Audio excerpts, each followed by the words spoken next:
जनसंवाद खबर में आपका स्वागत। मोदनगंज घोसी में पैक्स चुनाव को लेकर प्रशासन दिखा सख्त, मतदान केंद्रों से असामाजिक तत्वों को खदेड़ा।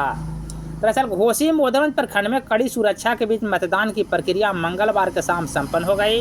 इस दौरान दोपहर के 3 बजे तक सहिस्ताबाद के मतदान केंद्र पर मतदाताओं की लंबी कतार देखने को मिली। वहीं घोसी के रामपुर मतदान केंद्र पर पुलिसकर्मियों के द्वारा मतदान केंद्र के समीप जमा असामाजिक तत्वों को खदेड़ा। इस दौरान पुलिस 2 लोगों को हिरासत में भी लिया है। मतदान को लेकर लोगों में काफ़ी उत्साह दिखा और शाम के 4 बजे तक कई मतदान केंद्रों पर मतदाताओं की लंबी कतार देखने को मिली। कहाँ आए हैं? हम मतदान का प्रयोग करने आए हैं सर।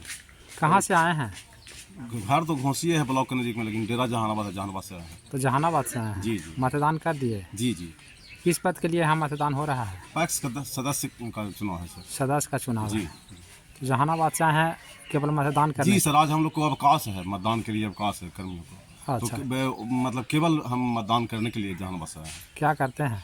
हम सर नियोजित शिक्षक हैं। अच्छा, क्या नाम हुआ? सुशील कुमार।